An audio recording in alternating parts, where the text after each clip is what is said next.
Governor, almost from the day you had on election day, from Stacey Abrams still not admitting that she lost the governor's race, you've been in the eye of the storm, so to speak, and now first allied, and now you're kind of warring with the former president of the United States. And then you went out and looked at where Georgia was voting, now that the pandemic hopefully is in a rearview mirror, and you made some changes, and you signed this into law. And here's some of the changes. Require a photo for an absentee ballot.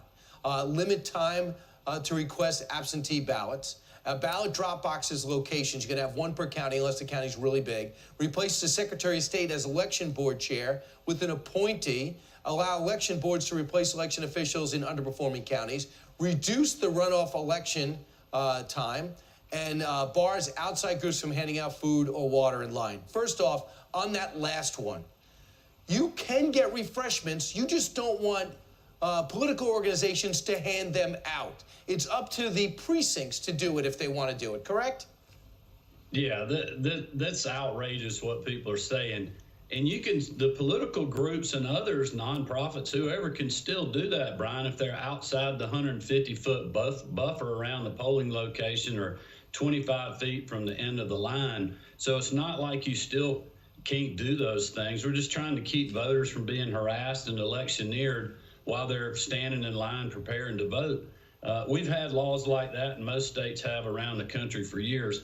But as you know, hypocrisy is running rampant right now. This bill makes it easy to vote and hard to cheat. I heard you mention on the tease earlier that President Biden got 4 Pinocchios from the Washington Post, which is incredible because they're absolutely right. What he was saying is not true.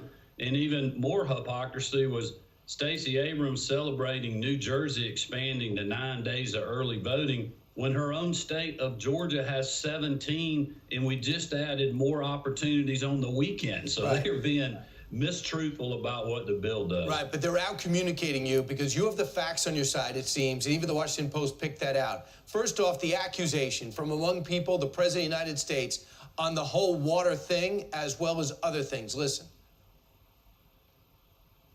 What I'm worried about is how un-American this whole initiative is. It's sick. Deciding that you're going to end voting at 5 o'clock when working people are just getting off work. Well, the Washington Post heard that, like you heard that, and this is what they figured out. Biden falsely claims the new Georgia law ends voting hours early. It is not true, right? Your hours remain the same, correct? Yeah, and a matter of fact, we've got 134 out of 159 counties, and this bill will actually be expanding the number of hours that people can vote in the process. So what he's saying is not true, but, you know, it leads to the question of this is all just a distraction for them to make a case to do an unconstitutional power grab with H.R. 1, and also to distract from the, you know, talking about water flowing, there's a crisis of people flowing across the southern border. You know, perhaps they should pay more attention to that than our genuine voting times that we have in Georgia, especially compared to his own state of Delaware. And what you're trying to do is if you don't have ID, you write a state number in or your social security number on that absentee ballot. And when it comes to drop boxes, this is the first time you're using them. You just don't want a lot of them. You want to put them in places, in controlled places. One per county, unless this county's really big. Real quick on drop boxes.